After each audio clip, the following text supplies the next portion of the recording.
you understand. Hey everybody, I'm Tony Jones, and welcome to the Tony Jones Show. It's not enough. People are willing to take the risk. It's just sort of a herd mentality, a lemming-like mentality.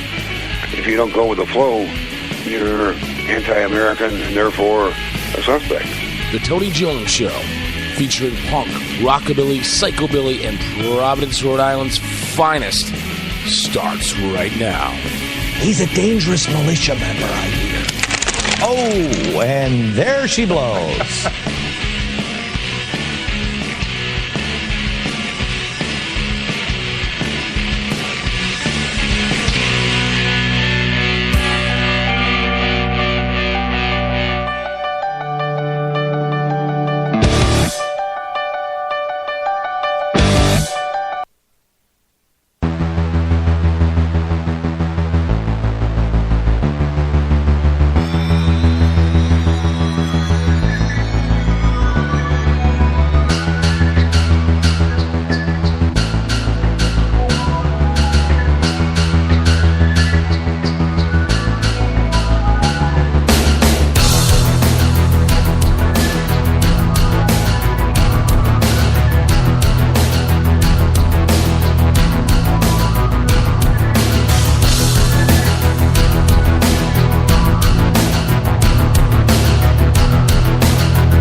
Friends, the time for mediocrity in broadcasting is over. My name is Tony Jones, and you were tuned in to the Tony Jones Show, your destination for talk and rock.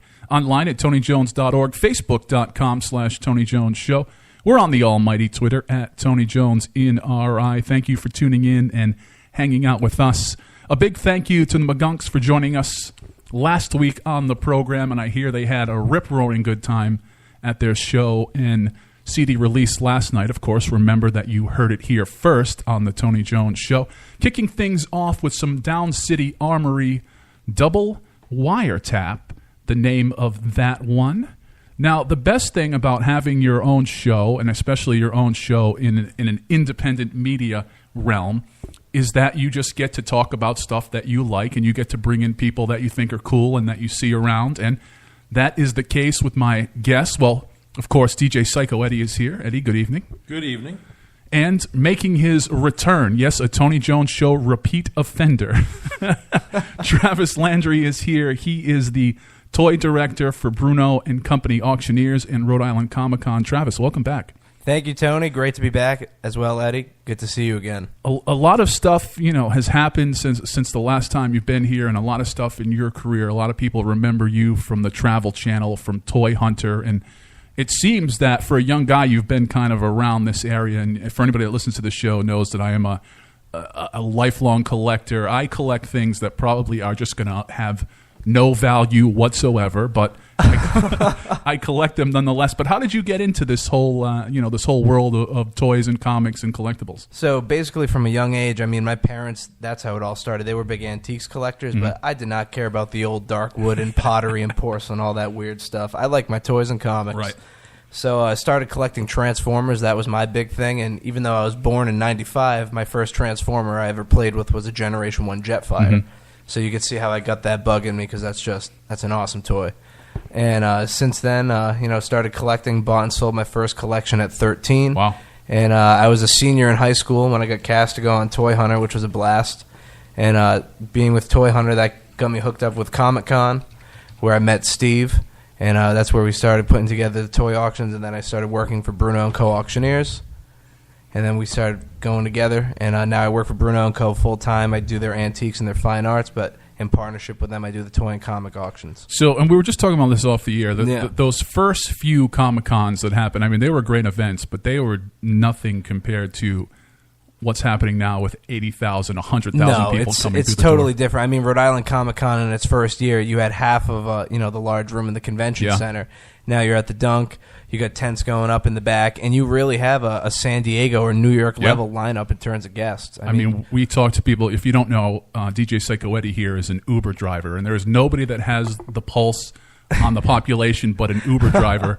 And with the media side and with just, going to the parties afterwards, we really are bumping into people from all over the globe that have come here to little old Rhode Island. It's amazing. Oh, absolutely. And that's what's great to say. Like, can you believe Rhode Island has a top-tier convention? Yeah. It's the third largest in the country now. How did you decide to kind of, especially coming up as a son of dealers and being into this at such a young age, how did you decide to really kind of dial things into, American toys, Japanese toys, and stuff post-1950? Because it's just a huge realm of different stuff that you could be into. Excuse the term, I hope it's allowed, but they're just kind of badass. Cool robots, die-cast, heavy metal, guns, missiles that can poke your eye out. Toys that could literally kill you. Yeah, do you remember lawn darts? Honestly, it's crazy to think, like when Generation 1 Optimus Prime, the first one that came out, kids were choking left and right on a smokestack, so they had to make bigger smokestacks. That's not funny, but it's kind of a unique, interesting part of toy history there, where it's just that's what I got caught up into, and there's so much stuff that people just don't know about. Yeah. Because a lot of the toys that were released in Japan, people know Shogun Warriors or Godaikins, which were, Godaikins were die-cast robots. The Shogun Warriors, the big 24-inch made out of shampoo bottle plastic. Mm-hmm. Well, we only got 5 in the United States, and there were over 100 released in Japan. So that's a whole other world where we only got 1%. So, for someone with a little curiosity, it's a long way to keep digging. So I made mention earlier of things that I collect that can in no way, shape, or form ever have value, yet I have a room full of them. What do you collect? Wrestling toys, a lot of punk rock stuff, a lot of tiki stuff, and if there isn't anything more obscure, stuff from Rocky Point Amusement Park. And when you talk about toys being dangerous, I remember taking one of those big old WWF at the time, action figures and chucking at one of my friends, and it just almost knocked every tooth in his mouth out because it was huge. It was it was a sculpture. And if it was Danny, that's really not much of a stretch. Just knocked his tooth knocked his teeth back in. And if I remember correctly, they were just like a solid brick of rubber. Yeah. Those wrestling. Yeah. And those today are actually, for certain ones, are valuable, but they have to be in the box. Yeah. That's always the key. Condition is everything when it comes to toys. So I want to talk a little bit more about, that's a great point, about if someone kind of comes over one of these stashes, unfortunately grandma, auntie passed away, and they have this, what they think might be a lot. I want to talk about what the next steps would be, but we'll do that after the music, because I think there's a lot of people listening like me that are concerned that they may have been collecting junk their whole lives. And I'm okay with that. I'm in a good place with that. But I would just assume that you come across hidden gems all the time. So we'll talk about that in just a few minutes. But before that, we're going to have a double shot of sex coffee right here on the Tony Jones Show, starting off with Damascus. A stranger's hand cuts through the air to say hello. Felt so good to get away. I think you should know. Felt so good. Felt so good. I think I'll stay.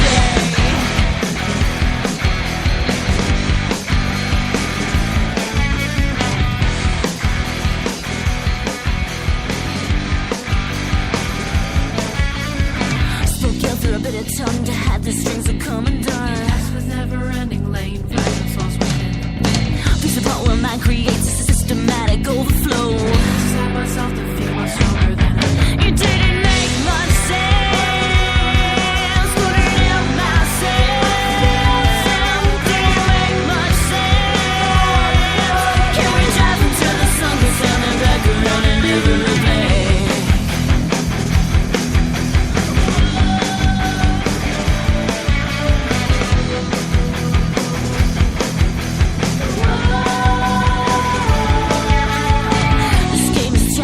Expect nothing less than catastrophe. Walk eyes close from this illusion. One more mile from a solution. When the sun beats down, paint a picture that's out of bounds. Hard to alleviate, but every mile I read. It didn't make much sense. Couldn't help myself. Didn't make much sense. Can we dive until the sun goes down and back around and never make much sense. Couldn't help myself.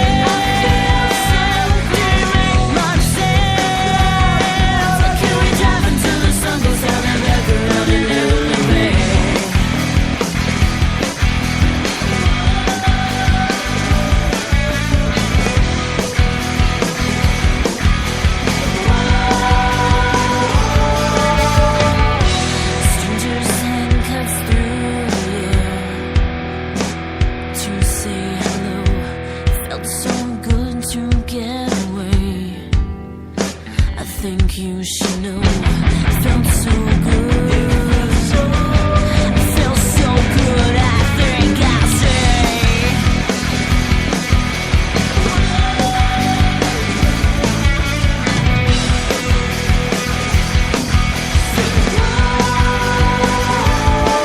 Didn't make much sense. Couldn't help myself. Didn't make much sense.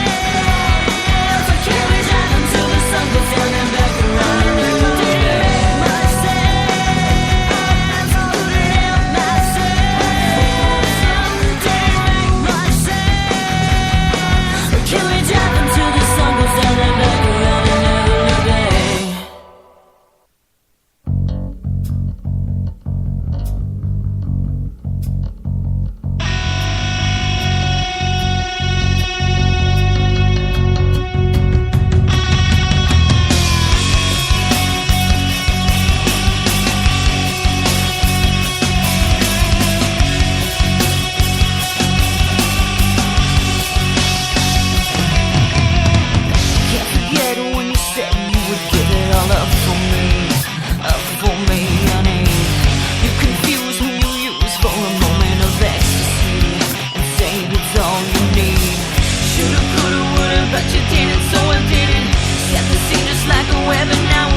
Coming out of Two from Sex Coffee right here on the Tony Jones Show. Lying to Yourself, the name of that one. Before that, Damascus.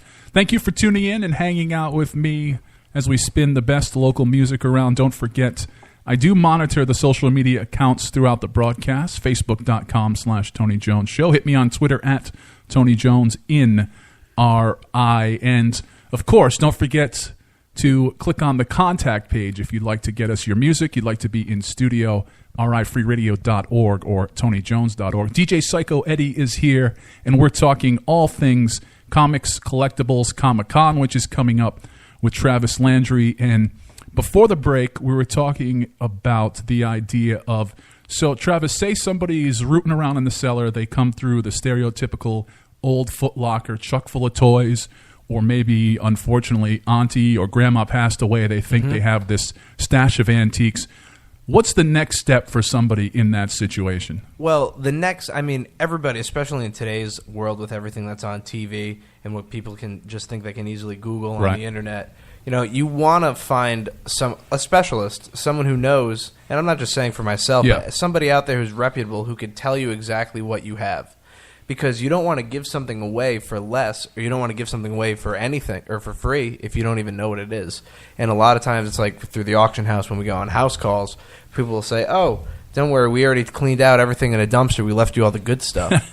And a true story is my boss has pulled mid-century modern Knoll furniture out of a dumpster when the family preserved all maple furniture that was maybe worth $10 and $15. So you really want to make sure you're confident and know what you're doing and find someone where they're not going to buy it from you, but they'll maybe work with you and help you sell it. Right. And you must be in an industry where, because of the internet, which is, you know, something we love and loathe all at the same time, everybody thinks they have their PhD and are experts, right? Yeah, exactly. Especially, you know, if you go on Craigslist and you see the 32 ads, buying comics, buying toys, offer. I mean, those are a lot of people out there where I'm sure they're not going to tell you, oh, there's that one key issue in the box that's they're going to buy the whole lot for $5 and smile on the ride home. Exactly. That's not what you want to happen to you, because we've heard some horror stories. So that kind of dovetails perfectly into the event you have coming up through Bruno and Company Auctioneers and through Rhode Island Comic-Con on October 28th, which is a live auction at the auction house. So talk a little bit about the difference of the live auction, you know, versus just doing these things online. And then if someone's never been to a live auction, you know, they may be overwhelmed by that idea or they're afraid they're going to accidentally bid on something. Talk a little bit about what to expect through at a live auction. Well, the beauty of our auction is that it's actually both. Right. It's live and it's online, but it's live online in that people all around the world are sitting at home, they could be sitting on a beach, they could be doing whatever they please, and they could be participating in the auction simply from their phone. And for people that want to come to a live auction, you walk in, you register, you're going to go see Dot or Mary at the front desk, and they're going to say, "Hi, what can I help you with?" And you just ask for a number, and it's really that simple. If you want to bid, you raise your card up. Do I recommend standing up in the middle of the crowd waving to a bunch of people? I don't know. That might be a little distracting, but I can decipher from if it's going to be a bid or not. So it's a warm, welcoming environment, and it's fun. You know, it creates a little bit of anxiety. Oh, I really want that, but there's only one person who can end up with it at the end of the day. And Bruno and Company actually, you were talking about online and, you know, folks bidding remotely. Bruno and Company actually has a cell phone app, correct? Yep, you could download our app, Apple Store, App Store for Google. We're on all the major, platforms you can call it for that. And then in terms of where you can bid, we're on eBay, Live Auctioneers, Invaluable, Auction Zip. And then we're on websites that I can't even pronounce the name in Asia and in Europe. So, and do you have people bidding and buying these items from all over the globe? Oh, yeah. We've shipped a 1949 Bentley to Australia. We shipped a Patek Philippe wristwatch to Thailand. There are some really unusual purchases that come from all areas, but it's not, China, that's one of our biggest places we send things. The customers are everywhere. It's a global market. Yeah. And that's the difference between dealing with, just one person in one area versus a company that sells to the world. So when you get inventory in, is that mostly local inventory and then kind of you're dispersing that out to the world from there? It's local inventory. I mean, people have contacted us from halfway across the country to handle collections. We just shipped up a collection of 3,500 comics from Dallas, Texas. Wow. So we deal with everybody because, there aren't too many people that will do what we do with comic books and sort it out and get the final dollar out of it.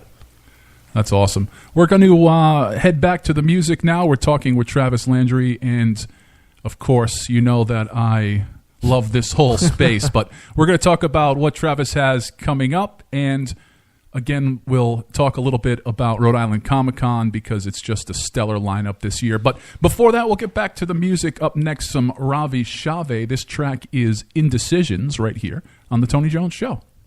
You're out of my league, but I'm in my element. Oh, come home with me, just for the hell of it. Got the eyes that keep on loving. You got the eyes that say come back home. Indecision.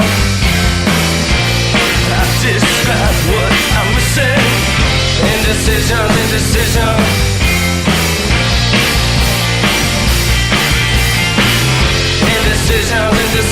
get her out of my head. Into my heart. Indecision. Get into my heart.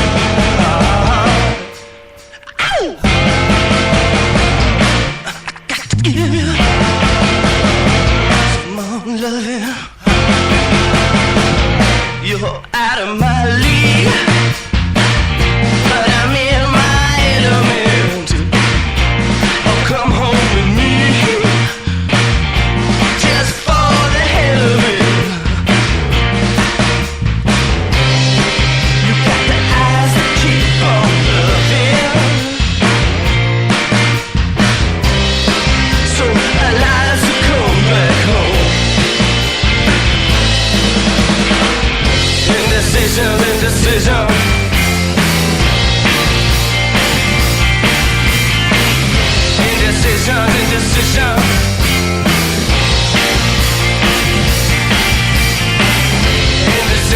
Indecision, get her out of my head.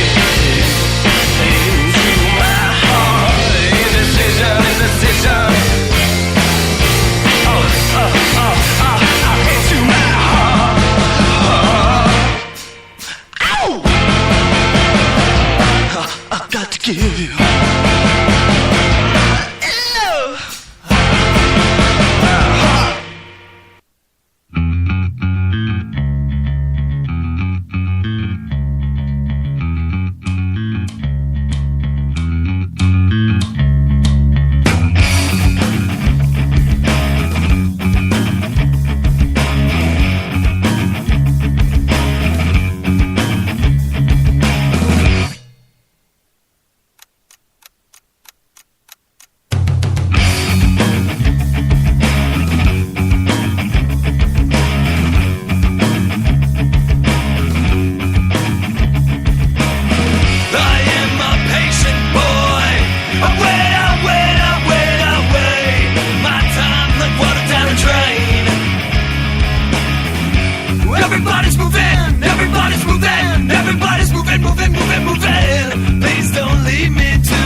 Coming out of 2 live ones from Juicehead right here on the Tony Jones Show. Lorraine, the name of that one. Before that, Waiting Room.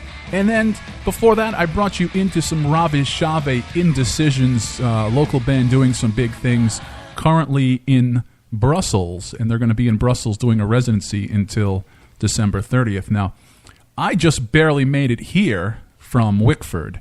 And my boys Ravi Shave are in Brussels, so a big shout out to those guys and much continued success to that great local band. You are tuned in to the Tony Jones Show, TonyJones.org, RIFreeRadio.org. Go to Facebook.com/Tony Jones Show, on the almighty Twitter at Tony Jones in RI. Some folks checking in with me there. Thank you. DJ Psycho Eddie is here.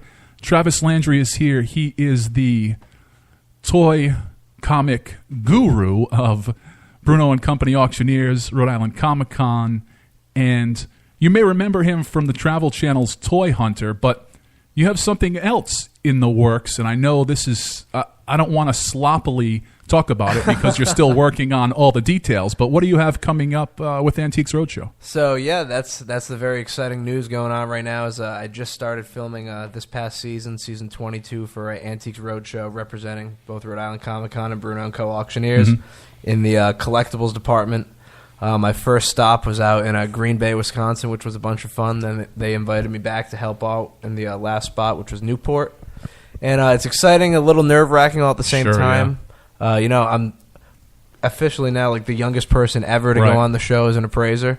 So being 21 and being amongst all these guys who are the hard and steady rock professionals who have been in it for 25 years can be it's a little intense, but talk about a ride.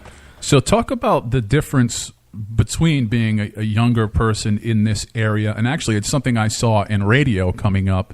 A lot of times when I worked for a station, I was like the youngest guy around, and folks were aging out, and there was always sometimes a weird dichotomy, but sometimes not. But is there kind of a competition for younger people in this space, along with the old dogs that have been in this space? No, because what's funny is a lot of the old dogs laughed at me when they first saw what I was doing because it was real. I was like, these 6 Pokemon cards are great, and they're like, that's a sentence. Pokemon cards and great, and I'm like, yeah, this one card.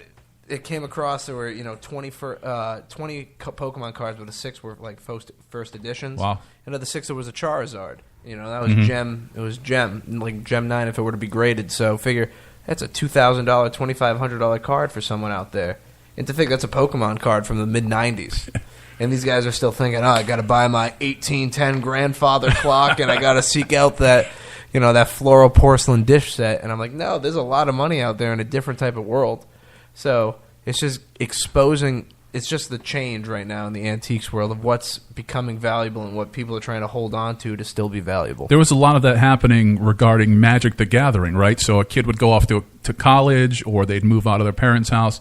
The folks would kind of clean out the room. They'd find these Pokemon cards, these Magic the Gathering cards, and they're just seeing trading cards, and they were throwing them out in the dumpsters, right? Oh, my God. I mean, how many Black Lotuses were sold through a garage sale? Or, just take them all for $1. Yeah, buy my whole binder, You can go to a yard sale. Even today, you could still go to a yard sale and find whole binders of trading cards for $1, $2, $3, because nobody knows. Yeah. There are things that aren't in the light as much. You watch all these shows like American Pickers and Pawn Stars, and they show them a little bit, but to think like, oh my God, that 3 3/4 G.I. Joe or any of these figures that's a $5,000-$6,000 action figure. But at the same time, people are, and I see it kind of in the area where I live, because there's about 4 or 5 antique shops kind of on a row down there, and as much as there's steady business for what you're doing and what I'm into, those guys are staying busy too, right? The classic side of it. They are staying busy. I think it's just they're finding it harder and harder to sell. And the problem is they have to keep coming down on the prices. Yeah. The days of being able to sell, your regular run-of-the-mill Victoria China cabinet for $500-$600, now they have to sell them for $100, $125. So there's a lot less profit to be made, and not everybody is decorating in dark mahogany and oak or decorating at all, yeah, right? Decorating, yeah. You are decorating in dark mahogany. Actually, yeah. My you may or may not know this. My house was built in 1946 or 47, and we're revamping the whole house room by room. and we're using period correct furniture. That's amazing. Wow. So I have mahogany, I have bird's eye veneers, Yeah. and a lot of inlays and a lot of great stuff going on. That's awesome, and that's that's one of my personal missions. I want to tell people wake up. You're going to these build-it-yourself furniture stores. It's spending $200-300 for things made out of pressed particle board. When I could say, in my house, I decorate with I focus on 18th century American furniture. Yep. So people will come over and be like, "Oh, that's a beautiful desk," and I'm like, "Yeah, that desk is older than our country. How much you pay for it?" "Oh, $500. Wow. What? I went to Cardi's and bought a desk for $1,300. And I'm like, yeah, that's going to fall apart in 5 years. I don't know where I'm going to get my furniture now that Benny's is going out of business. I like those tables you could just screw together and you pop the thing up. I'm going to trash it anyway. Well, I mean, if you look at it, I just got a full bedroom set. Armoire, a small makeup bench, and a chest of drawers. Yeah. Now, because it's from a secondhand shop in West Warwick and not one of these fancy antique shops, I only spent $200. Yeah, that included delivery. That's The amazing. mirrors were there. I mean, these are 50 to 100-year-old pieces. Yeah. So, there's a few scratches. Yeah, the veneer doesn't look perfect, but it looks good enough for my house. Mm-hmm. I'm not buying this stuff as an investment. I'm doing it to keep my wife happy, really. And for a $200 investment to keep me out of the doghouse is well worth it. Oh, yeah. Exactly. But you'd be surprised today how much stuff is out there that is really used to be thousands 10, 20 years ago that you can buy today for pennies on the dollar. Yeah.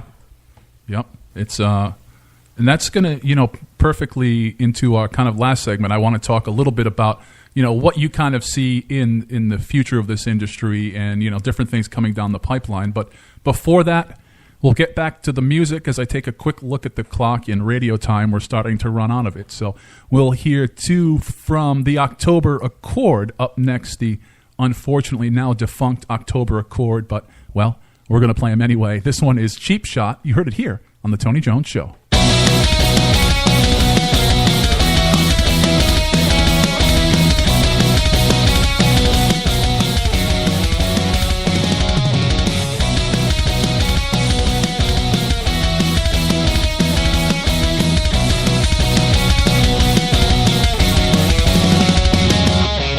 It's not the first time I've been the bad guy. The sad part is I'm getting used to it now. Happiness becomes overrated. You're every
Shallow minds and love spirits, never beating from the start. Still taking shots from yesterday, trying to make up for the games we played. Drowning in this just like a flood, fills my lungs, I'm giving up. You keep telling me it'll be just fine, but this shit happens all the time.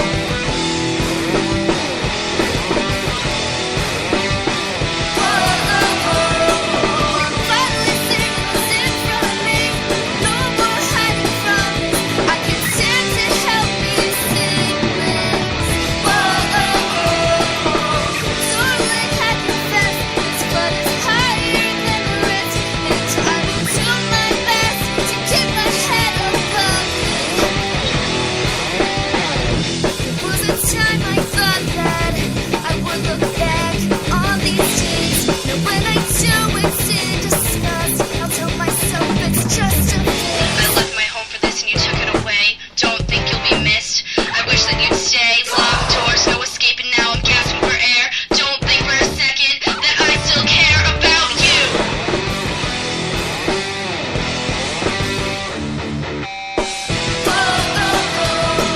I'm finally seeing what's in front of me. No more hiding from this. I can stand to help me sing this.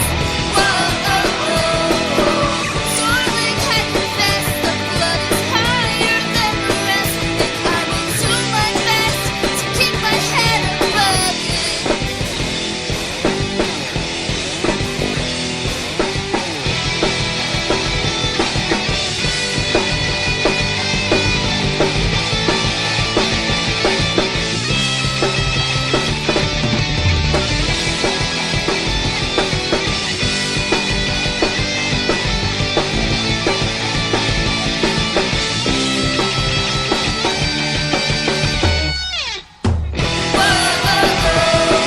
I'm finally seeing what's in front of me. No more hiding from this. I can stand to help me sing this. Darling, I confess this blood is higher than the rest, and I will do my best to keep my head above it.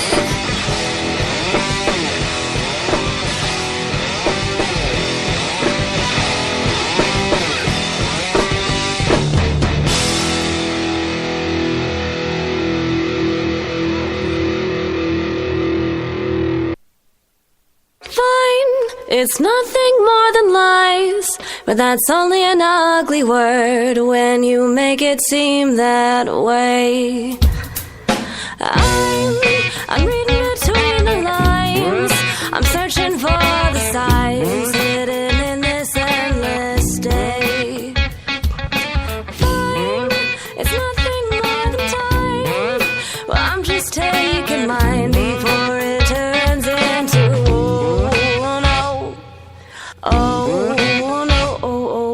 fine. It's nothing more than time. Well, I'm just taking mine before it turns into.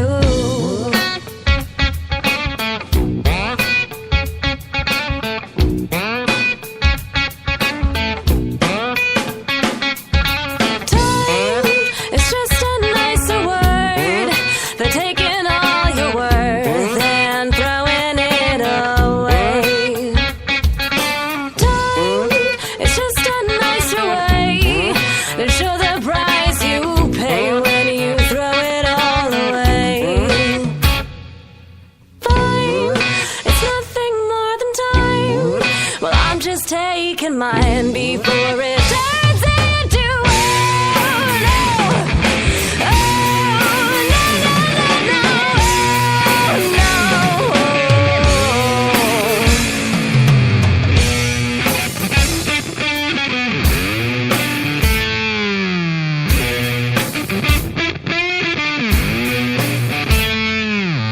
lines were creeping down my face, were showing me my place, taking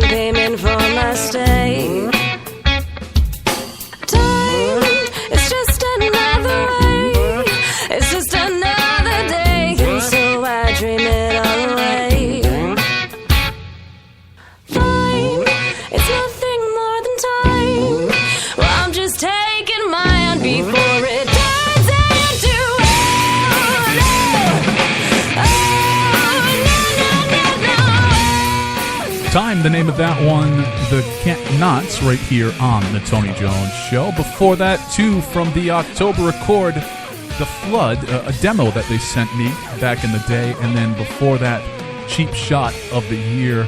3 great local female-fronted tracks right here on the Tony Jones Show. As I look at the clock is ticking down, and it's almost time for us to wrap it up for the week. So there are quite a few more things that I want to get to here with DJ Psycho Eddie and with Travis Landry. And I think one of the things that I want to hit on most importantly is that folks can go to brunoandco.com, and that's where you get information about the upcoming toy and comic auction, but just that's where you can get everything Bruno and Co. related to. Just a fantastic website. I'm looking at it now, and you can go through and see the team and the buyer and seller services. If you are someone that came across that stash, there's places in this very mill where you could come across a stash and contact Bruno and Company. But it's brunoandco.com. But Travis, I want to talk about where you see this industry going in the future. And when we're listening to music, we're talking a little bit about what is now called retro gaming, or when DJ Psycho Eddie and I were kids was just gaming. Yes. Retro gaming is a huge growing segment, correct? Retro gaming right now, we just did a video game auction at Retro World Expo in Hartford, Connecticut a couple weeks ago. And the prices they were getting are crazy, and it's just how I preach about toys and comics coming up. I'm subject to the same ignorance. I'm like, oh my God, PlayStation 2 games can be worth money. There was a certain game, I believe it was called Lady of the Rose, that they paid $280 for. Wow. And it's like, that's not even a decade old. There's probably people listening to this program that just threw that game in the trash one day. Exactly. And, it's tough. Retro gaming right now and video games, that's a field that's developing in terms of value. But with all the reissues and stuff that comes up, I wouldn't say that's a solid investment. Right. Because people, that when they collect the games, they're collecting the games to play them. So if you could have a beautifully reissued and refurbished system that plays in HDMI. And hooks right into your TV. Yeah. Without having to use an analog switch. You're not blowing into the games. Yeah. You don't have to blow the cartridges. You don't have to fiddle with the connector to get rid of the black and white scatter. So I don't know if I see that as an investment, but what I would say for people is, and it's tough because you don't have a crystal ball. You can't see the future. But comics is one of the hottest things going, and that's where I see as a market that's expanding for today, because you just think it's a perpetual property. Amazing Fantasy 15 came out in 1962. And there are Spider-Man fans still being created today. Yeah. So you think for that 13-year-old, when they're 40 from now, they're going to want that piece of history. Especially as they get a little bit older and they want to share that with their kids. Exactly. And they kind of say, hey, check this out. Now they're buying, and I fell into this as a lifelong music fan. There's stuff that I bought on cassette and CD and vinyl, and then I bought it again on vinyl, or I bought it again because I wore it out. So for true hardcore fans, are you seeing people buying multiple copies of the same thing over years? In terms of comics, I would say when it comes to the vintage ones, it's just too expensive. So what people do is they want to upgrade. They start with a lower grade, and then they'll sell theirs to buy a better book. But with new comics, people are doing that as an investment. Like, oh, this is the first appearance of so-and-so. Sure. But the problem is people are doing with those new comics, like what people did with Episode 1 toys for Phantom Menace. Everyone hoarded them, kept them perfectly pristine, and then 20 years later, everyone wants to go, oh, these are worth money now. They're Star Wars. And it's like, no, you and 50 other thousand people stored those. And if that's why original Star Wars toys are valuable, because people played with them and destroyed them. Not many survived. So if everyone kept beautiful examples sealed, odds are that they're not going to be worth that much money. I think I mentioned last time you were here that I knew I had hit a new level of nerddom when something came out. I forget what it was actually specifically, and I bought 2 of them, one to open and one to keep in the box. Yes. That was a different threshold of nerddom. When you have to buy 2. I need one to open, one's going to stay in the box up on the shelf. When do you see different inventories kind of tap for certain stuff? I would assume that a lot of the retro gaming is coming forward because people are just finding it around the house and finding these treasures. When do you see the inventories kind of shift around? It goes basically. It's not just the items itself, and basically what I call it is it's like being a stockbroker. It's literally watching the market, and you have to see if a character that's popular coming out in a movie, well, odds are once that movie hits, the associated comic or the associated video game is going to rise in value.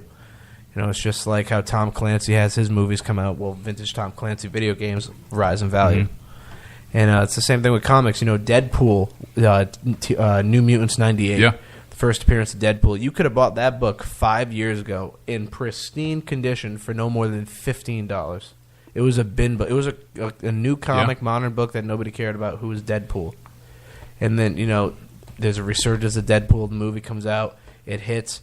Everybody, Deadpool is now a household name. Everybody wants that piece. So now that $15 comic book is now $1,000 for a perfect one in 9.8. And do you see the comic industry kind of help push things along? I mean, the insurgence of free comic book day over the past few years. I mean, I've seen people go to comic shops that would have never even considered going into one because they were lured in for that freebie.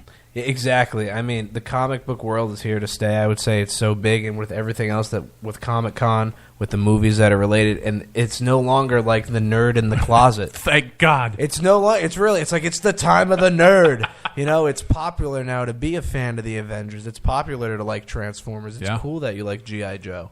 I was always a large enough nerd to be able to defend myself, but there's some more hardcore nerds than me that are really just having a victory lap right now. Exactly. Yeah. You know, it's really funny. I was a nerd when I was a kid. You know, I was 13 years old playing with Transformers in the basement. Yeah. And being able to be a professional nerd is kind of is really fun. It's different. It's a great time to be a fan.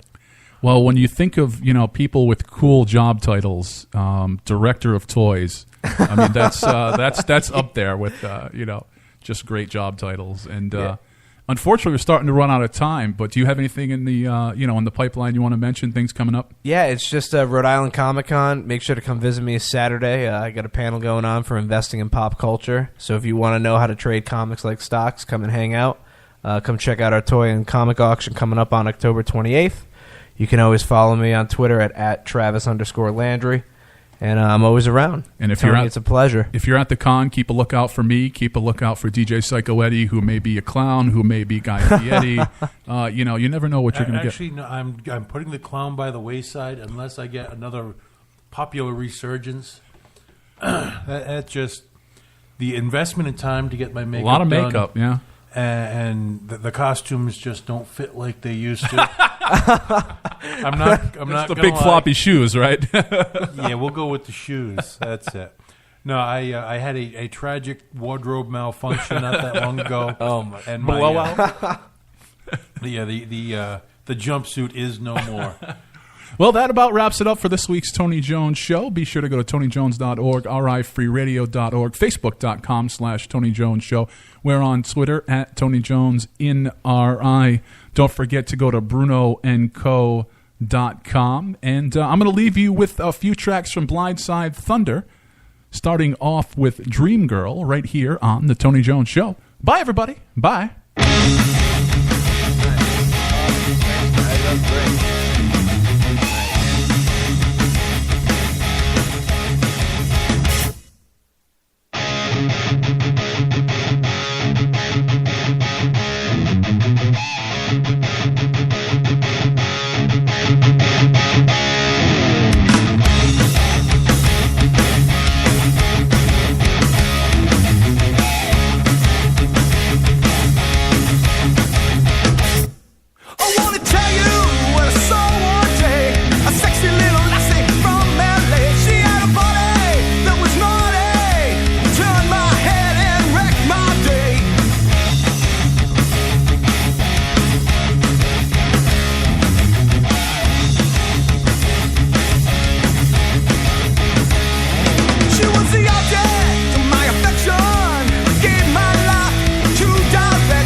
From Monday to Tuesday, you don't have any fun.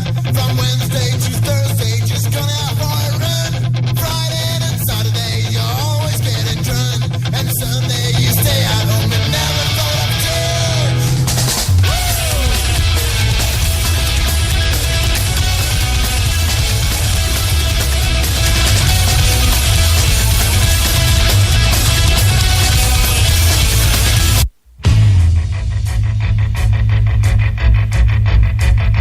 It's astounding. Time is fleeting. Madness takes its toll. But listen closely. Not for very much longer. I've got to keep control. I remember doing the time war, drinking those moments when the blackness would hit me and the void would be calling. Let's do the time war again. Let's do the time war again. It's just a jump to the left. With your hands on your hips.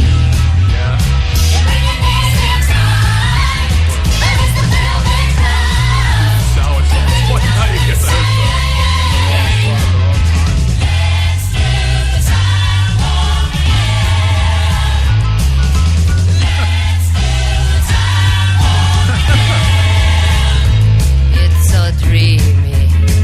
Oh, fantasy free me. So you can't see me. No, not at all. In another dimension. With voyeuristic intention. Well secluded. I see all. With a visit mind flip. You're into the time slip. And nothing can ever be the same. It's my startled sensation. Like you're under sedation. Let's do the time war again. Let's do the time war again. Well, I was walking down the street just a having a thing when a stinking big guy gave me an evil wink. He shook me up, he took me by surprise. He had a pickup truck and the devil's eyes. He stared at me and I felt a change. Time and nothing ever would again. Let's do the time war again. Let's do the time war again. It's just a jump to the left. With your hands on your hips.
All right, my night outers. That was Frenzy of Tongues. The name of the song was Kyle.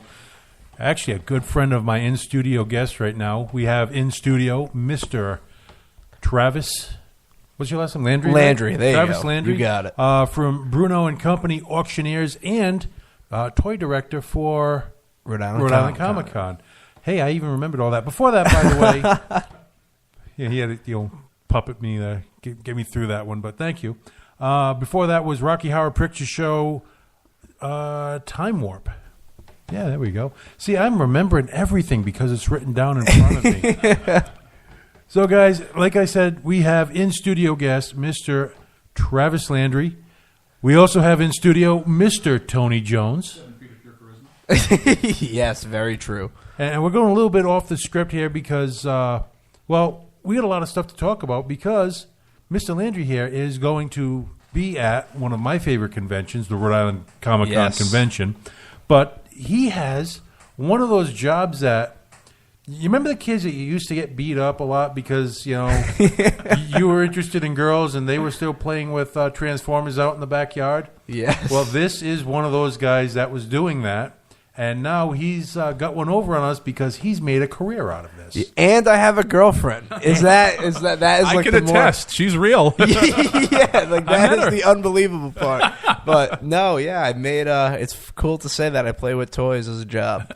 It's that's just a beautiful thing. Now, before we even start digging into your job, and I say this every time we talk about conventions, but there's always a connection. You have your regular family, the people you associate with, your friends, and then you have your con family. Yes, absolutely. So, I mean, you can skip a couple of years, go to different conventions. If you see someone that you know and you start talking to them and they remember you, they're your family. Absolutely. And I mean, especially with Rhode Island Comic-Con and then under the whole branch, Altered Reality Entertainment, I mean, we're going to 4 or 5 conventions a year, whether it's their own shows or shows of their affiliates, and you get to know people. Like it is a family. It is. It's a convention family, and it's something special. It's a real special bond. We have that convention bond, Eddie. We do. and I was actually going to bring up the first night we hung out together. Yes. Now, Mr. Jones, I don't even know where you were that night, but we're at the after party.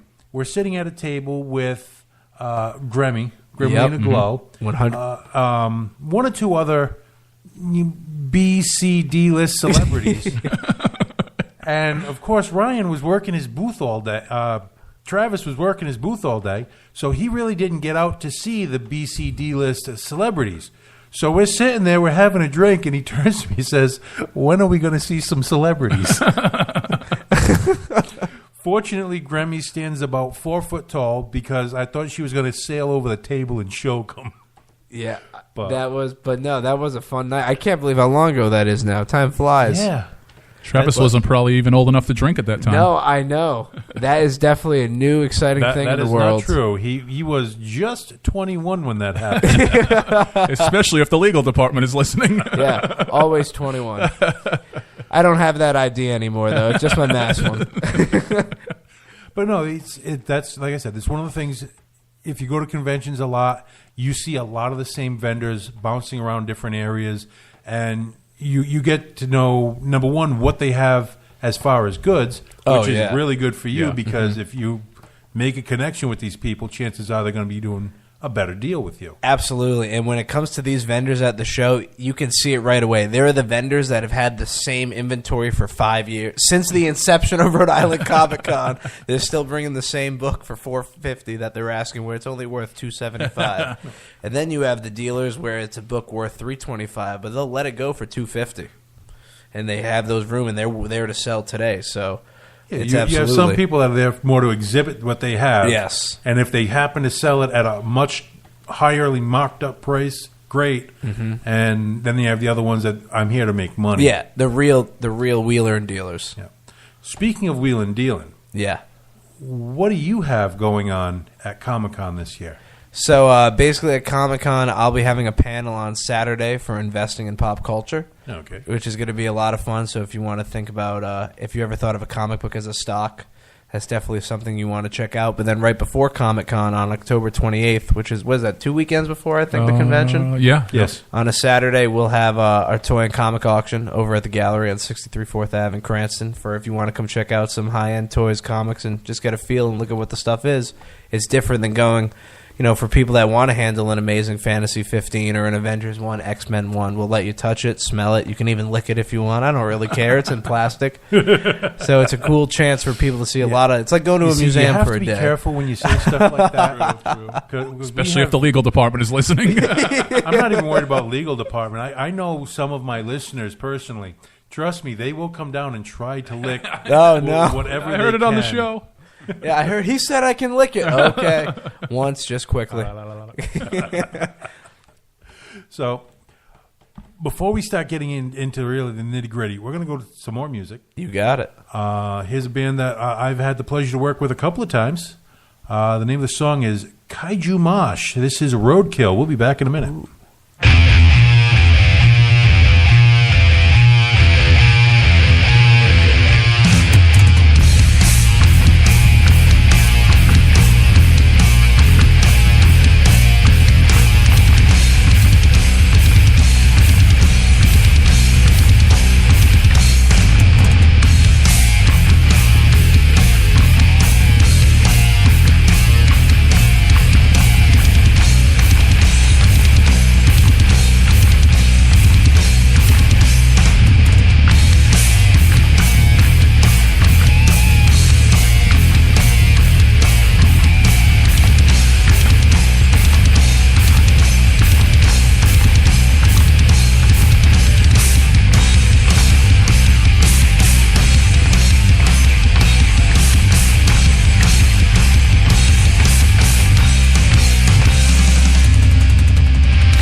Ladies and gentlemen, that was Kilgore. Name of that song, Senorita Beefeater.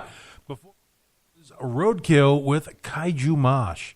And in true nerd form, Travis over here had to point out to me, he goes, does he know that's about like Japanese monsters? Oh, the Godzilla. In studio, we do have Travis from, oh God, things are in front of my notes. Sorry about this. Travis Landry from Bruno and Company Auctioneers. You have no idea how short of a memory span I have. That's okay. It's somewhere between a gnat and a bug. Anyways, now you are full-time employed actually with Bruno and Company Auctioneers. I am. So I work for Bruno & Co. full-time. I am their auctioneer for their large estate auctions and fine art sales, and then I write the catalogs for those sales. Okay. Now, you are the one that actually does that. I do. Sell me something. You got a water bottle in front of you? So what I have here is a rare and fine, unusual example of a Stop and Shop Acadia water bottle. And who'll get it going at $5,000? Get it going $5,000. How about $2,500 to start? $1,000 bill. Get it going. I got $1,000 out. $1,100. I got $1,000 to my right. Looking for $1,100. I got $1,100 out back. Looking for $1,200. I got $1,100 out back in the back of the crowd. Looking for $1,200. I got $1,200 now. $1,300. Looking for $1,400. $1,400 now. $1,500. I got $1,400 out back. Looking for $1,500. We all done at $1,400. Looking for $1,500. I got $1,400. Go $1,500. You bought it, sir. $1,400. You own it. Wow. I think I just spent a year's worth of rent. It's a very rare water bottle. Very rare. So, getting back to the Comic-Con, getting back to what you're doing at now, are you going to have a booth at Comic-Con? Are you going to be displaying stuff? So the company will have a booth there. Bruno will have a booth Bruno there. and Co. will have a booth there. Myself, I'll be running around like a nut, balancing, getting comic books signed for consigners. I'm also supposed to be taking part in helping out with Sebastian Stan, the Winter Soldier, so I'll make sure he gets from point A to point B, which is kind of exciting. That's going to be my nerd moment. And then really, that's about it. So I'll be around. I'll have a panel on Saturday. You'll be able to come check out. But other than that, you'll be able to find me. I'll just look for the guy running around 1,000,000 miles an hour. Yeah, I have a hard time. Well, I mean, it's a great weekend because you get to see so many cool things, but focusing for any length of time is very difficult. Now, I do a lot of on-location stuff myself. Yep. You know, I'm just walking around, see something cool, and I'll, point the camera at myself and have like a strange angle holding it up so I can get myself and whatever it is in the picture. But now, for you to do a panel, what I know you're going to be investing in pop culture and what have you, but how do you prepare for something like that? I don't 100. I literally, actually, when I was at Retro World, I did a panel, and I was 5 minutes late. I ran in, and what was crazy is, there were actually people waiting. I was like, oh, my God, no. And they walked in thinking there was going to be some big presentation. I just have an open forum discussion. Mm-hmm. I just talk to you. I let you know. It's one-on-one, ask questions. That's really it. There's nothing fancy to it. Okay, now, what are your expectations for your panel? I don't know. I mean, it's always tough. I'm not the I'm not the Avengers Hulk, so I'm not, up on the ladder. But I'd love to get, 20, 25 people who actually really want to learn, who are interested in buying and selling, who are interested, can I invest $100 today and turn it into $500 in 2 years? Yep. For those people, that little group, because when you go to Comic-Con, there's a lot, 80,000 people or whatever they're going to be expecting. When you go out there, how many people are really there who are the serious collectors in mind who want to learn that? That's what I'm trying to draw out of the crowd. Okay. So I'm more of a niche specified audience for the collector who wants to learn how to build and how to actually, instead of just collecting, collect with a smart mind and invest. It's like it's literally building a portfolio. Now, I've been getting a lot of advice from a lot of people, and of course, advice, as we know, is just like everyone's got when they all stink. But thank you for cleaning that up, by the way. It's okay. You're going to have to clean up later on, anyways. When you're getting into like autographs and signatures, and how do you get something like that authenticated? Well, I mean, personally, when I get an autograph, I take a picture of him while he's doing it. The best. Shake their hand. So, I mean, then I get the picture of him signing it. Then I have a picture with me, whoever signed it, and the picture in it. And that's perfect. That's what provenance is. That's how we add to it. That's the difference between having back in the day, this is a Mickey Mantle baseball that my grandfather had versus here's the black and white photo of him getting it, of him as a child. But now if you don't have that, then that's tough. Then you have to go through an authentication company. And that's like with, the comics, the different grading companies. They'll either do a witness signature or they'll do a verified signature. Or you'll go to there's another company out there called PSA where they do exemplar autographs and they're authenticate. So that's where, when it comes to if it's worth getting it authenticated, if it's a signature that's worth money, then it's worth putting that little bit of investment in to get the solidarity. And now, have you ever had the opportunity to, I always go for the negative, to dispute, like someone says, this is an original Stan Lee signature, which, from what I understand, he'll sign anything short of a pillowcase. Yeah, so that kind of devalues it anyways. It's, that's horrible to say because, Stan Lee is up there now in his 90s. So, he's a factory right now of signatures, and we have books that I get signed, and it's terrible. It's on an X-Men 1 that I had signed for the upcoming auction. It literally looks like a black smear of Sharpie. I can't even see what's going on in the signature, but it's like you lay down 50 books, and it's just his hand just keeps going. It's like you shuffle the book to put his hand in the way. So unfortunately, that brings the value down. Yeah, but so basically, you just have a smear on the front of a. Yeah, an X-Men 1 with a black Sharpie mark on it. But it was be. Witnessed that Stan Lee make that black smudge, so people care. I have some wrestling toys that fall into that category of, these guys kind of went boom or bust, and on the bust, we're just signing anything you could put in front of them. And I have no way of knowing if that's their actual signature because I bought them secondhand. Now, personally, and like I said, I always go through that my own process. I even frame everything together. Oh, nice. And I now, of course, I come from a long line of nerds myself. A long lineage. My mother is actually nuts over Felix Silla. Oh, and she's been to Comic-Con, right? I actually took my mom to Comic-Con. He's a Comic-Con staple. Oh, I know. But she was walking around, and there was a guy who was dressed like Mr. Spock. And that was one of those galvanizing moments that my mom may not be 100% anymore, because she's telling me that Leonard Nimoy was up there dressed as Mr. Spock. It's like, Ma, he died like 8 months ago. Yeah. But she had to take me. She went up there. She showed me, and I can always tell when my mother's been somewhere, because if she goes through again, people look at her. Because she's one of those, I'm a senior citizen. If you got something free, I want it now. So she's a senior citizen. Oh, yeah. She is a very demanding senior citizen. I love her. I love my mother to death. However, when she goes up to the Verizon booth, which, of course, is an end cap, it's got like twice as deep. She goes up there, and the guys roll their eyes as soon as she rolls up on them. I know awesome. I'm going to walk away with a bag full of crap that I have no use for. But she's going to get it for me because she wants to. Oh, yeah. But now, I touched upon it briefly with my mom. With your parents. Yep. You said on the Tony Jones show a little bit earlier that your parents were collectors and exactly. How did they take it that, like, my son is going to play with toys for the next... Not very well, because my dad... So, it's like very... My dad was a cop. My dad's a cop. My mom was a nurse. So, very, I don't know how to put it, but just like job-oriented. Yeah, job-oriented. Just like straight path career. Like, I'm a police officer, work up the ranks. I'm a nurse. I help people this. So to say, like, I want to be a comic book dealer or a toy dealer or an antiques dealer is a little out of the ordinary. And to think they did it as a hobby. They did it as like, get a job and now I can enjoy life and collect things. And their big thing was Roseville pottery, which unfortunately, that's a quick side note, has dropped tremendously in value.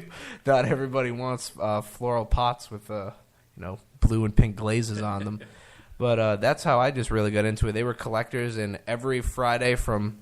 Literally, since I can remember, every Friday night I spent it at an auction up until I went to college.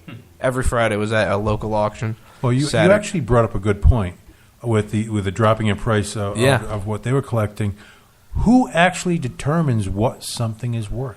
So that is a really good question, because there's always the debate of what is it worth. Well, it's not gold, it's not silver, it's not a commodity, so it's only worth what someone is willing to pay for it. I mean, you know, you look at what things sell for at auctions, and a crazy chair because two people wanted it, could sell for $20,000, but is it really worth that as a chair? No, because after those two people, who's there to buy it for that price? Yeah. So that's why when we talk about value, it's only worth what it sells for on that day. And that's what's really tough, because if you think, you know, if you have something that's worth $5,000, once someone buys it for $5,000, that person at that price point is out. Benchmark. So it's the person beneath him who is at $4,800 who wants to buy it. Now, once that person's gone, there's no one who wants to pay up to that high price. So depending on how you collect, whether you want to be first in line or 18th in line is depending on how on how much it's going to be worth. So prime examples with the Star Wars market, when Episode 7 was being announced and people started listing, you know, AFA 85 graded 12 backs, the best you could find, perfect examples, they were selling for $5,000. It was crazy. For the uninitiated, what did you actually just say? Oh, I'm sorry. That was a little bit of a nerd tangent. So a 12-back. So when Star Wars came out in 1977, Kenner didn't have the ability to produce toys for the Christmas season. So in 1978, when the toys came out, the first 12 figures available, they call it a 12-back, and that's just because when you would turn the figure over, so say if you bought a Darth Vader, it would show the 12 other figures that were available in the line. So like a Stormtrooper, Luke Skywalker, Princess Leia, C-3PO, R2-D2, the Death Squad Commander, Sand People, Han Solo, Chewbacca. Who am I forgetting? You know, Jawa. Yeah. Obi-Wan Kenobi. You lost me. I think I have them all. Vader and Luke and Leia. After that, it's all clicking. So the those first 12 backs were extremely valuable, and they still are today. But the problem is now you can go on eBay and you can buy any 12-back Darth Vader, any grade you want. There's 30 of them available. That's because everyone's asking that crazy high price, and everybody who was part of the buzz, who wanted to partake and buy it at those prices, are now own them. Because you have to think, what the movies bring out are a lot of fans who, you know, they call them bandwagoners. Yep. And I remember this from when Transformers came out in 2007, because prices literally quadrupled in value. And everyone was like, oh, it's all these people jumping on. They don't appreciate it. They don't collect. And it's like, no, they do appreciate it. They appreciate it for a different reason. They were brought in from the movies. They weren't playing with toys in their basement from 12 to 30. That's the difference. They started playing with toys at 30. Yeah, exactly. Doesn't make him a bad guy. No. Or girl. We're all fans. There's no reason to get mad just when markets change. Okay, we're going to take a quick little break here. We're going to play a couple more songs. You got it. We're going to leave here with a song from Chained to Insanity. The name of the song is Raising Hell. We'll be back in a minute.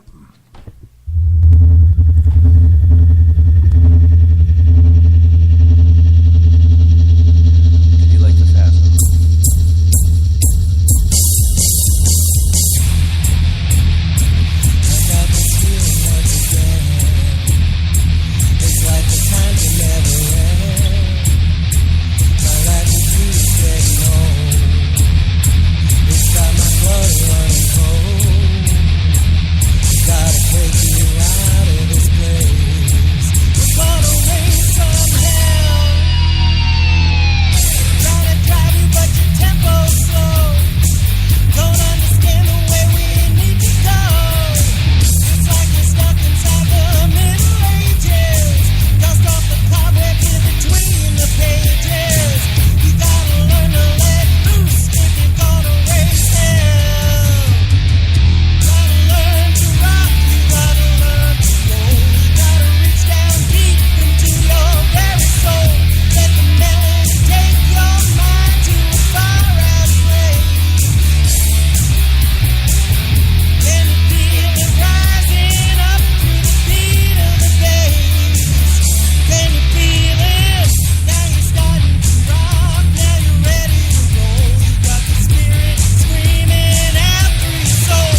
All right, ladies and gentlemen, that was 1031, the original 1031. Name of the song was Texas Death. Before that, we had Chained to Insanity. Name of the song was Raising Hell. Now, if you want to be part of the show like Travis here, you want to get out whatever you want to get out information-wise, if you want to submit some music to me, whatever you want to do, if you want to get us involved in something you want to do, mynightoutradio@verizon.net. Also, don't forget the website, mynightoutri.com, for all your upcoming events. Facebook /MyNightOut. Twitter and Instagram. You could look me up at DJ Psycho Eddie. In studio, we have Travis Landry from Bruno and Company Auctioneers and Rhode Island Comic Con.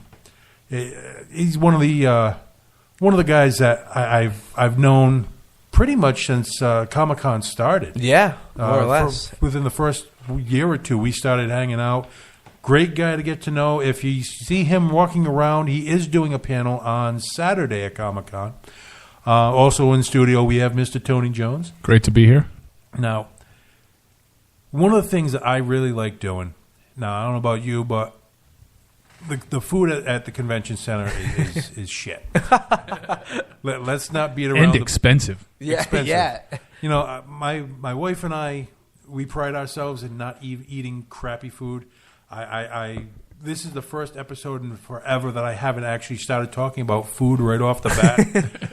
But there's a place not too far from the convention center. He's open up all weekend long because he's literally right in the middle of like 7 or 8 clubs. It's called Sejo's Pizza. It's a little place that if you want, I'll even take you there. Oh, yeah. I will pay for the Uber to take you there. Oh. That's right. As an Uber driver, I get very good discounts on nice. rides. But now I'm saying this because I did product research over this past week, and by that I was hungry. I was in Providence, and Sejo's was open, so I went there and I got a gyro, whatever you want to, meat, lettuce, tomato, onions, that in a creamy pita bread, type of sauce, tzatziki sauce, cucumber sauce. Yeah. Now, I didn't realize this at first. I've been going there on and off, and I revisit quite a bit. But Sejo is actually the owner's name. I thought it was like whatever town he was from or whatever, but his actual name is Sejo. So Sejo's Pizza, it's a gourmet pizzeria. It's at 85 Richmond Street. Now, the part that gets me, you may not notice this by listening to me on the air. I have said it maybe once or twice an episode. I'm a fat guy. I like to eat. Now, for $7, I got, it has to be about a 14-inch long gyro for $7. That's awesome. Oh, I want to go there. That and a soda, and I walked away full. It was absolutely amazing. And, of course, the guy is telling me, do you want this? Do you want that? You have all these different options, different stuff you could put on. And basically, I tell him, do it whatever way you would do it for yourself. Mm-hmm. So he puts on fresh garlic. He puts in some hotter. He puts in the tzatziki, but he puts some other spices in it too. It's got a nice little tingle to it. Oh my God! I don't care what. I'll go in there in a sumo wrestling outfit. If you could find one, I'll put it. In fact, I think I got one. So I will go in there just for that. Gyro. That's how good it was. That's awesome. So, and like I said, it's 85 Richmond Street. It's right around the corner.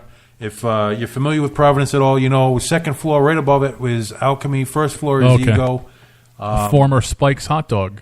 Exactly. And also the short-lived Purgatory Coffee Shop because Hell was next door. Club Hell was next door, and they were Purgatory for a while. That's awesome. Well, Sejo's is actually doing quite well from what I understand. I believe... If the scuttlebutt I'm picking up on from local business owners, he's actually looking to open a second location or move to a better location. I'm not sure the whole story, but I will be looking into that in the upcoming months. So again, Travis, I got to put you on the spot here. Okay. Our friend, let's use his alias, Fred Z. Tong from the Frenzy of Tongs. He messaged me a little bit earlier and asked me to ask you a question. I hope he's listening right now. I I miss hope so, Fred too, Z because- Tong. I hope he's doing well, and I hope he's at Comic-Con. I can't wait to see him. And I want to go see you live, Fred Z Tong. Now, he asked me to ask you about when you got sprayed. Oh, my... Now, is this something we can even discuss on the air? He warned me. Did he tell you what the He story told was? me absolutely nothing about it, Wow. which is why I had to wait until this point to ask you. Because this could derail the whole show. All of a sudden, I see an FCC helicopter circling the building. So I think I can answer it 50%. So I come in. This is when we're doing Antiques Alley for Rhode Island PBS, and we have a filming and a photo shoot at the studio. And I walk in, and I had this horrible case of pink eye. Oh, jeez.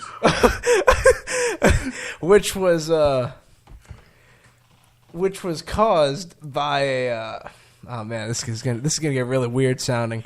Caused by someone else's bodily secretion. Yeah, there we go. That's the technical word. Yeah, As long as you use medical terminology, you can say it. secretions that of the opposite sex, of course. So let's make that clear. And yeah, I was headed down there, and it was just like, whoa. It was like getting sprayed by a skunk. My eye. Yeah, exactly. So that's kind of like the radio edited version with medical terminology. So when we go off the air, you have to tell me the whole story. Yes, 100%. So Fred, is that a good enough answer for you? Definitely. By the way, if you want to get in touch with me and you're on Facebook right now, if you're on Twitter, Instagram, I do monitor. I may not always respond to you, but I always monitor all my social media. So if you have questions that might be pertinent, you might want to Nothing like getting pink eye before you're going to be filmed and a photo shoot. Oh, yeah. It was horrible when I woke up the second day after it had spread to my other eye. So he put on a pirate costume. That's awesome. I don't know where to go from here. I think at this point I could say it's fortunately that we're coming close. We're running low on time. But that's a little behind the scenes info in my life right there. Yeah, there's some stuff in life we just don't need to know. But anyways, let's move forward. You got a couple of events coming up. One Yes. October 28th. Yes. That is The Toy and Comic Auction headed at Bruno and Co-Auctioneers at the Gallery, 63 4th Avenue in Cranston, right off of Elmwood. If you want to come check out some cool comics, toys, a lot of fun stuff going on. Okay. And you'll be at Comic-Con. You're doing your panel on Saturday. Now, during Comic-Con, while you're doing your running around, will you be at the Bruno booth for any length of time? I will. I'll be chiming in there. I mean, there's going to be everyone from the team, Kevin, Ashley, Jared. We're all going to be there. So there'll be one of us there at one point in Will time. there be comfy chairs for me to lay on? Oh, of course. I'll make sure I have comfy chairs for you. Because I got a press pass. We don't have a booth this year at Comic-Con, which I believe I dropped the ball on this. At least Tony will make it sound like I dropped the ball on this. Usually it's me that takes care of that table, and we chip in or whatever. But it's for the radio station anyways. But this year we dropped the ball and we didn't get a table. So now I'm looking. I'm trying to find any place where I can find a place to sit for a while. So what's that, Tony? Which everybody does, by the way. We had a booth at this past Connecticut, and we had a spare chair, and that chair was more popular than our booth because people walking around all day wanted to sit in our spare chair. But I do have to say, this will be the first year I don't spend $150 on candy. Well, we have some in the. It may be expired now, but we have some left over. Left over from Connecticut? Yeah. Yeah. Imported candy. Think about that. That's a delicacy. Imported all the way from Connecticut. That's fancy. Yes, you have to unwrap it with both your pinkies out. All right, why don't we cut to some more music? In fact, these guys were in here last week. Great bunch of guys, good partying band. Name of the band is Magunks. I'm going to go with some of their older stuff. Working on Another Hangover. We'll be back in a minute. And I got to press play on this. I'm still not using. 3 weeks in, I'm still not used to this stuff. We'll get it eventually. Here's the McGucks. We'll be back. By myself, getting lower and lower, making my way up to the bottom of the barrel again.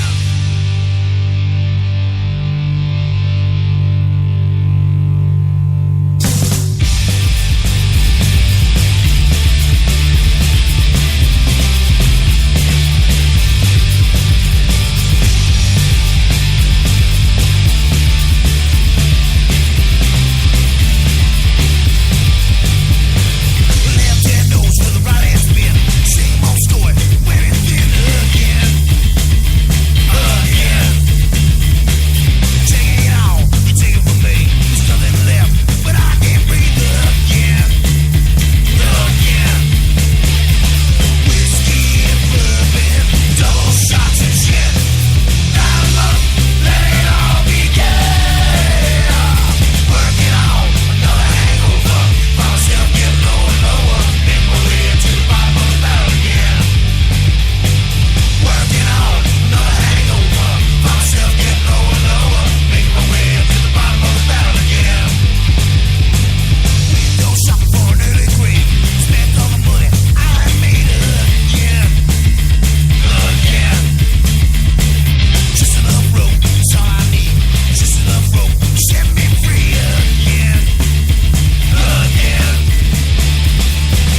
drunk robbing the shots.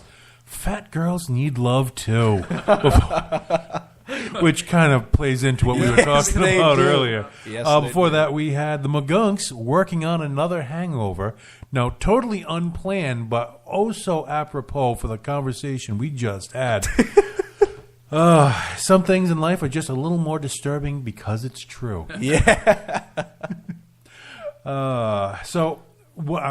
Last couple of questions. I only got a couple of minutes left. What are you looking forward to for yourself, not work-wise, but for yourself at Comic-Con? What are you looking for? What are you looking to do? What's one of your highlights of the weekend coming up? One of my highlights is just going to be working. That's really going to be it. I'm not even kidding. That sounds like a no-life answer, I know. But it's going to be working with the people, getting to see. I love seeing how everyone gets excited and just the environment of going around, meeting the celebs, getting to see them, be like, oh, that's the Hulk right there. That's kind of cool. He's just standing there. Or, that's the Winter Soldier. That's Pee Wee Herman. That's going to be really cool. Now, is there a disclaimer or a warning you should give us about any of the celebrities or anything that you can tell us? Put it that way. I would just say, let's just be polite. We don't need to make any jokes about. Don't make anyone's history. Historical jokes. Yeah, that's all. Okay. If you don't know what we're talking about, the 90s. If you don't know what we're talking about, let's keep it that way. If you do know what you're talking about and you have a similar story, keep it to yourself. We really don't want to know. No. That's just some disturbing crap. But again, Travis, I can't thank you enough for coming down, for staying for the whole show. Absolutely. Thank you. It was great having you down. Tony, I appreciate you making me sound this wonderful. This is another one of those hours where I know it was a good show because my innards hurt from laughing so much.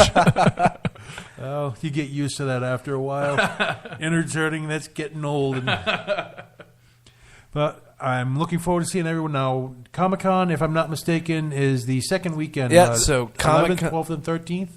Isn't it 10 to 12? Or is it 11, 12, 13? I'm not sure. I don't know. We'd have to look at a calendar. I'm really bad with those numbers. I have about a minute left, so we're not going to pull that up. We're not going to pull up the information on Comic-Con right now.